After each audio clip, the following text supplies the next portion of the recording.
Welcome back to our Atomic Habits series. In Chapter 4, James Clear begins explaining the first law of behavior change: make it obvious. This chapter shows us how habits often run on autopilot without us even noticing, and why the first step toward change is awareness. How our brains notice patterns. The chapter starts with powerful real-life examples.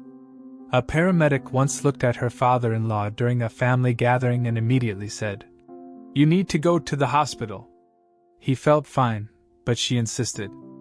Hours later, doctors discovered he was close to a heart attack, and emergency surgery saved his life. How did she know? After years of experience, her brain had learned to notice subtle facial cues that most people would miss. This is how the human brain works. It constantly takes in information, looks for patterns, and remembers what matters. With enough practice, you begin to notice signals automatically, even when you can't explain why. That's also the foundation of habits. Your brain learns to respond to cues without needing conscious thought. How habits form automatically. Think about daily life. You don't consciously tell your heart to pump or your lungs to breathe. Similarly, you don't carefully plan every action, like tying your shoes or brushing your teeth. These have become automatic. Sometimes this works against us. For example, you grab your phone whenever you're bored. You eat snacks whenever you pass the kitchen counter. You sit on the couch and automatically reach for the remote. You may not even notice these habits forming because the cues around you have become invisible. The danger? You start running on autopilot without asking, "Do I really want this behavior?" Funny but true, autopilot mistakes. When behaviors are automatic, mistakes can happen. A cashier once accidentally cut a real credit card in half because she was so used to cutting used gift cards. A preschool teacher moved into an office job but still found herself reminding grown coworkers to wash your hands. A former lifeguard sometimes yelled, "Walk!" when he saw kids running, even outside the pool. These stories may sound funny, but they reveal how deeply habits are wired into our minds. Why awareness is the first step. Carl Jung once said, "Until you make the unconscious conscious, it will direct your life and you will call it fate." In other words, if you don't notice your habits, you can't change them. You'll keep repeating patterns without realizing why. So before building new habits, you need to observe the old ones. That's where two useful tools come in. 1.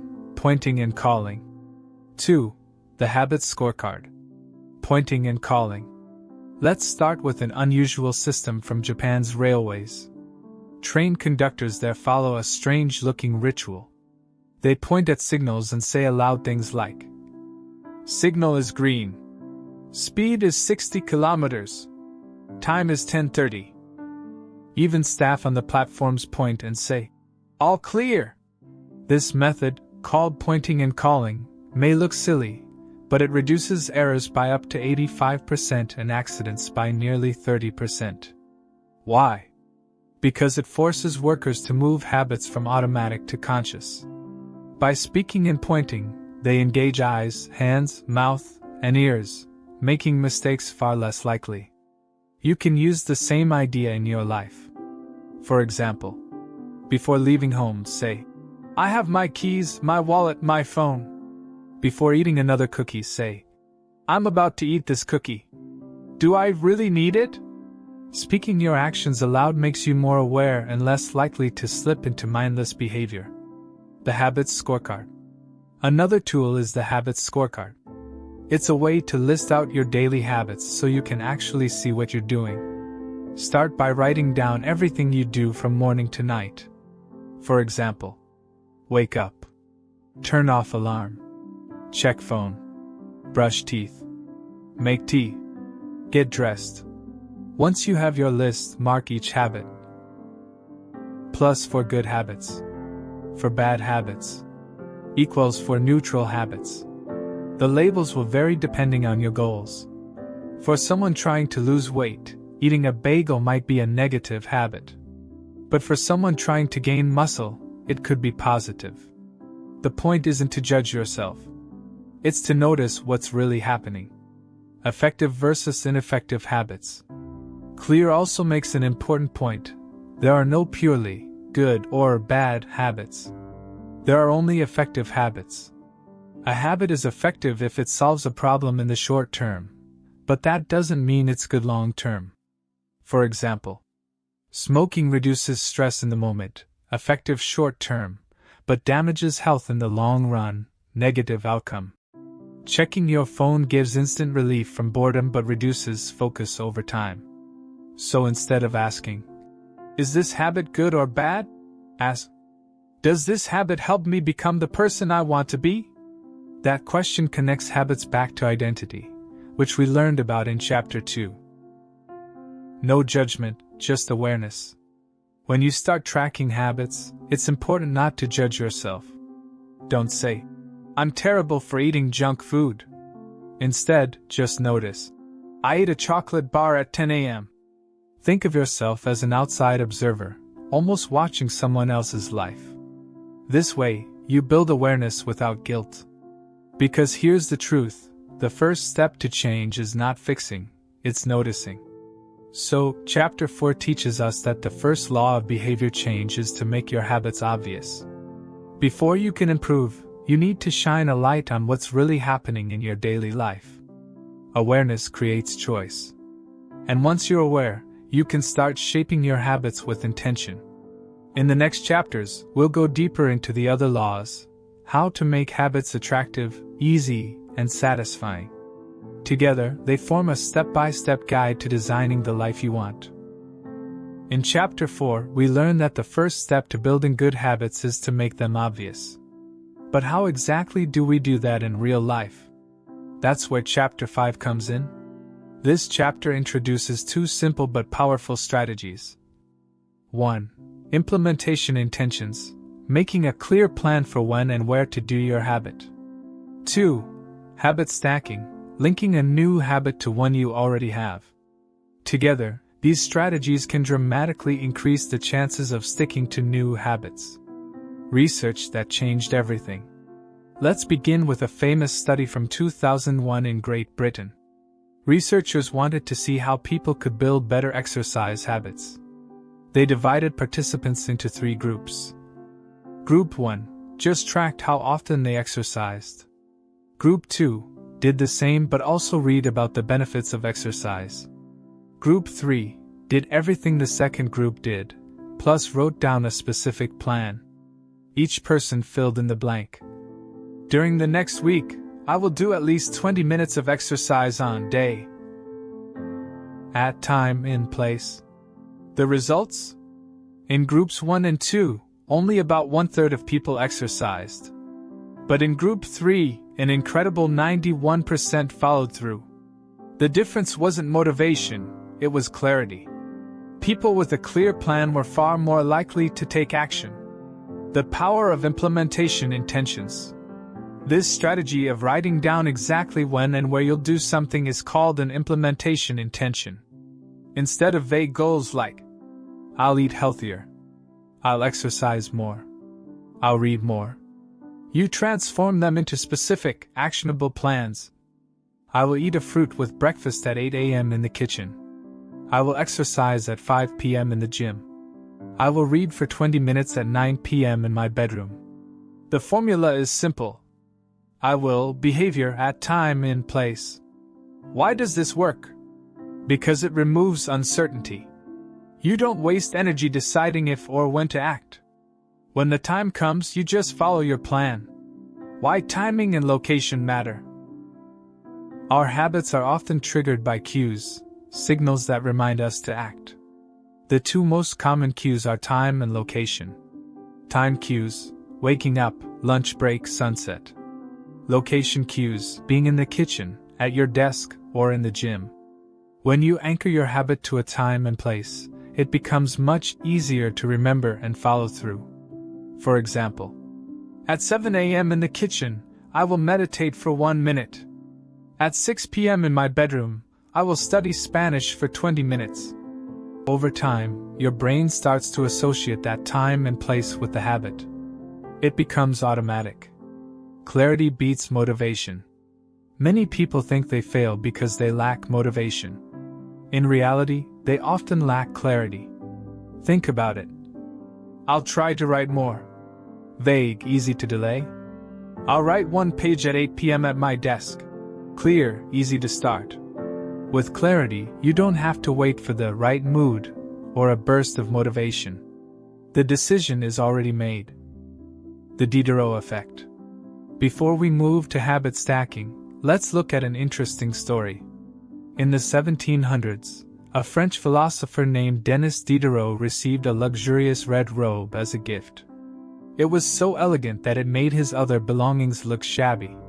Soon, he started upgrading everything: his rug, his furniture, his decorations.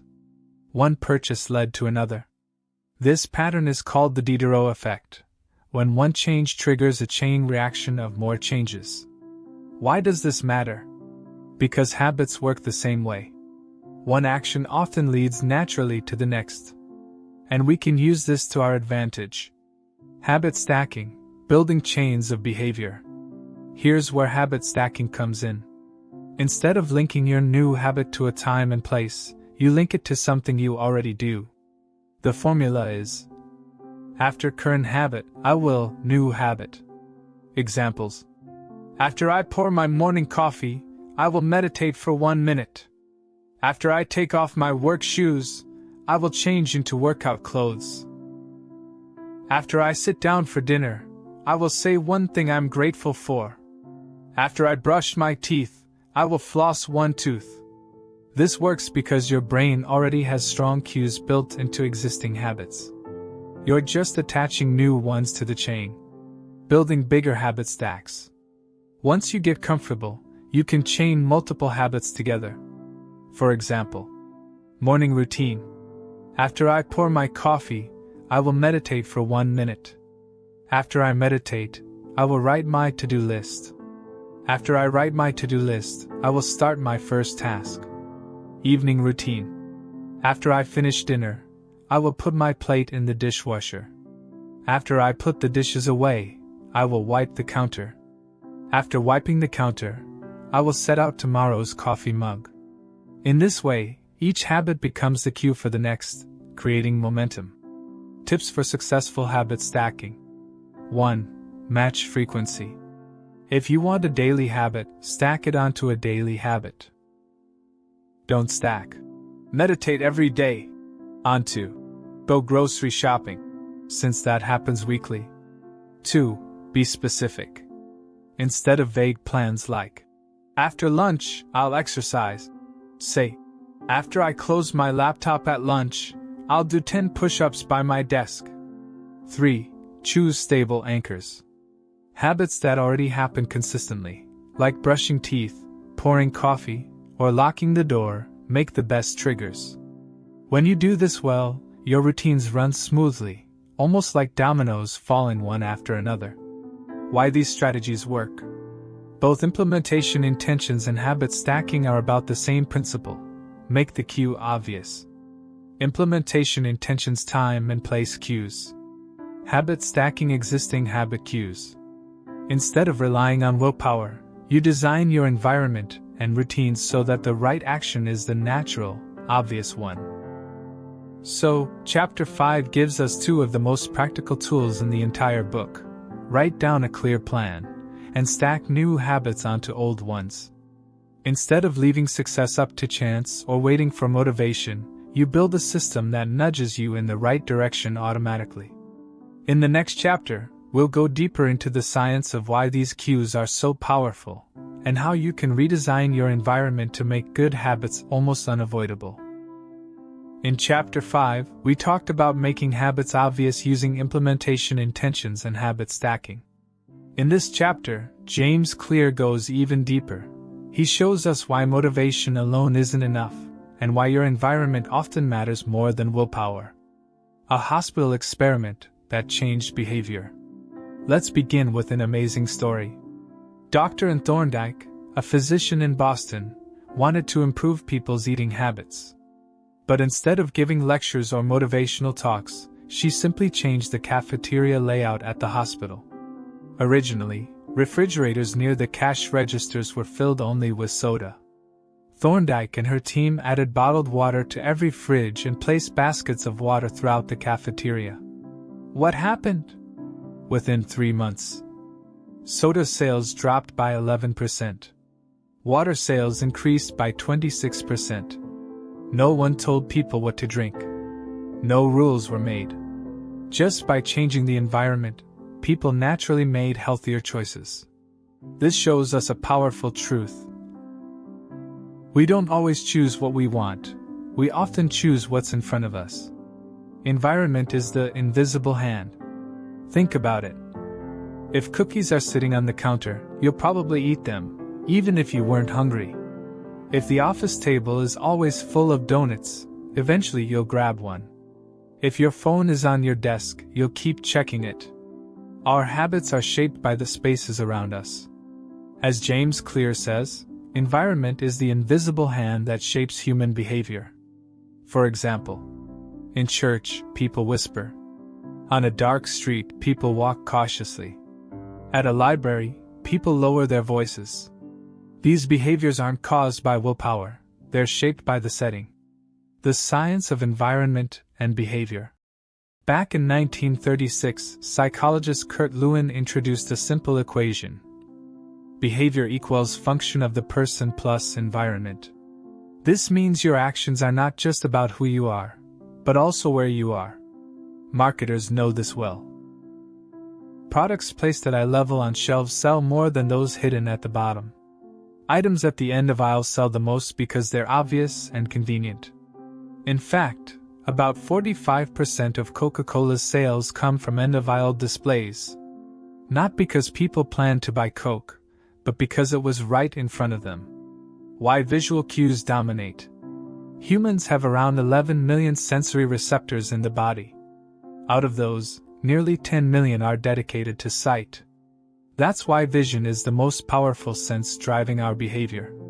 If you see chips on the table, you'll think about eating them. If you see your running shoes by the door, you're more likely to exercise. If you see water bottles on your desk, you'll drink more water. Small changes in what you see can create big changes in what you do. Be the architect of your environment. The best part? You don't have to be a victim of your surroundings. You can design your environment to encourage good habits and discourage bad ones.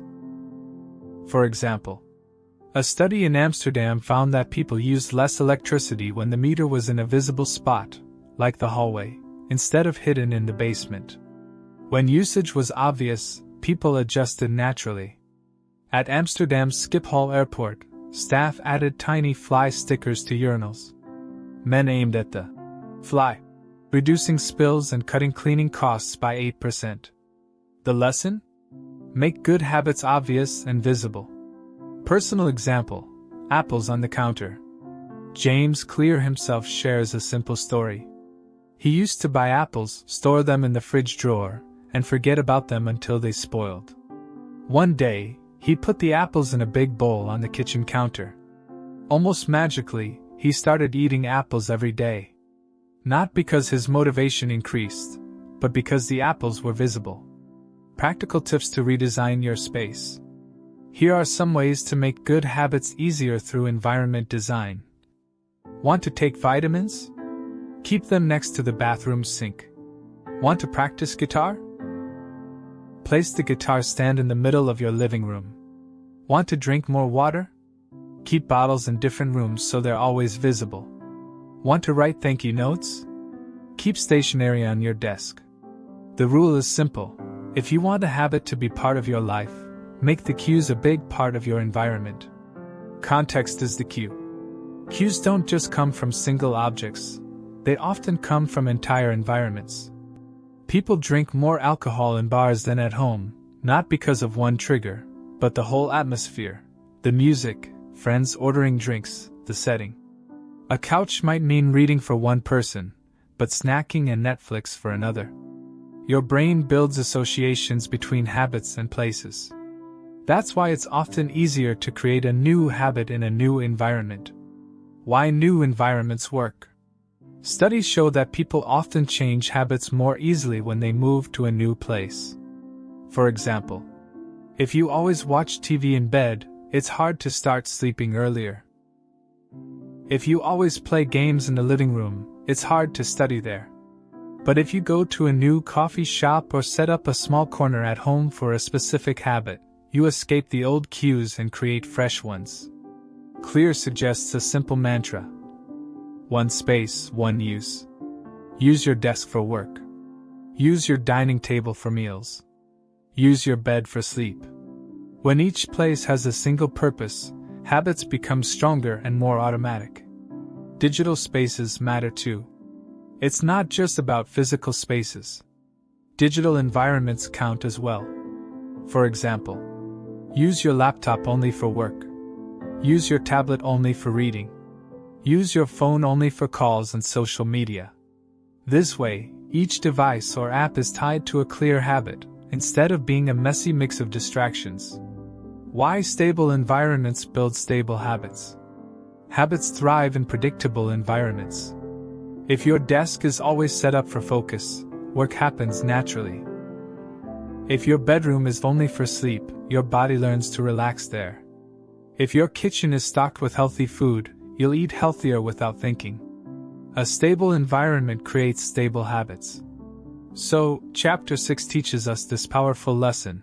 If you want to change your habits, don't just focus on motivation. Focus on your surroundings. Design beats discipline. By making the right choices visible and easy, and by reducing exposure to bad cues, you set yourself up for success without even realizing it. In the next chapter, we'll continue exploring how cues and environments shape behavior, and how you can use these insights to transform your daily life. In Chapter 6, we learn that motivation is often overrated and that the environment plays a bigger role in shaping our behavior. In Chapter 7, James Clear builds on that idea and shares the real secret to self-control. A shocking discovery in Vietnam. In 1971, American congressmen visited soldiers during the Vietnam War and made a disturbing discovery. Many soldiers were addicted to heroin. Research showed that about 20% were addicted, and nearly 35% had tried it. But here's the surprising part: when soldiers returned home, almost all of them quit. Within a year, only 5% relapsed. Within 3 years, only 12% did. This was the complete opposite of what usually happens with drug users back home, where relapse rates are about 90%. Why the difference? The answer wasn't stronger willpower. It was a change of environment. In Vietnam, heroin was everywhere: easy access, stressful war, fellow soldiers using it. Back home, those cues disappeared. No stress of war, no dealers nearby, no peer pressure. Without the triggers, the habit faded quickly. Why environment beats willpower? For years, people believed addictions and bad habits were about moral weakness or a lack of discipline. But the Vietnam study proved something different. Self-control is easier when temptations are not around you. People who seem disciplined often don't have superhuman willpower. Instead, they design their lives to avoid temptation. They don't fight cravings all day, they spend less time in tempting situations. In other words, the best self-control is needing to use it less often. How habits get triggered again. Once a habit is learned, it never completely disappears. For example, a woman who smoked while horseback riding quit for decades. But years later, when she rode a horse again, the old craving returned. This shows that habits are stored in the brain and can come back if the right cues appear. That's why simply relying on willpower doesn't work. The environment must also be changed. The spiral of bad habits. Bad habits often feed themselves. You feel stressed, you smoke. Smoking hurts your health, you feel more stressed. You feel tired, you watch TV. Watching TV makes you sluggish, you watch more TV. This loop is called cue-induced wanting, when a small trigger creates a strong desire, often without us realizing it. Why willpower alone fails. You can resist temptation once or twice, but not forever. For example, a smoker shown pictures of diseased lungs might actually crave a cigarette because the stress triggers the habit. An overweight person shamed about their weight may eat more for comfort. Fighting temptation with willpower alone drains energy. Over time, the environment wins. How to truly gain self-control. So what's the solution? Remove the cues that trigger bad habits. If your phone distracts you, leave it in another room. If social media makes you jealous, unfollow negative accounts. If TV wastes your time, take it out of your bedroom. If video games consume your day, unplug and store the console. This is the opposite of the first law. Make it obvious. Instead, you make bad habits invisible. Even small changes like hiding snacks in the pantry or moving your alarm clock across the room can break entire habit loops. So, the secret to self-control isn't pushing yourself harder. It's designing your environment so you don't need constant willpower. If you want to change your habits, stop fighting temptation head-on. Instead, spend your energy removing cues for bad habits and surrounding yourself with cues for good ones. That way, the right behavior becomes the natural behavior. We've now reached the end of part 2 of Atomic Habits, which covers the first law of behavior change: make it obvious. Let's quickly bring everything together. In Chapter 4, we saw how habits often run on autopilot. The key first step is awareness, noticing the habits we already have. Tools like the habits scorecard and even saying our actions out loud can make the invisible visible. In Chapter 5, we learned the best way to start a new habit is through clear plans and habit stacking. Instead of vague goals, we use simple formulas like I will, behavior, at, time, in, place, or after, current habit, I will, new habit. This makes good habits easier to remember and follow. Chapter 6 showed us that motivation is overrated. The real secret is environment design. We don't rise to the level of willpower. We fall to the level of our surroundings. If you want good habits to stick, make them obvious in your environment. And finally, Chapter 7 revealed the secret to self-control. It's not about fighting temptation all day. It's about removing the cues that trigger bad habits. Self-control works best when you need it the least. So what's the big lesson from part 2? Awareness is the first step. Clear plans and habit stacking make new habits easy to start. Environment shapes behavior more than motivation. And lasting self-control comes from removing bad cues, not battling them. This completes the first law, make it obvious. In the next part, we'll move to the second law, make it attractive, where we'll discover how to use craving and desire to make habits irresistible. If you enjoyed this summary, don't forget to like the video, subscribe to the channel, and hit the bell icon so you don't miss part 3. Together, let's keep building better habits, one small step at a time.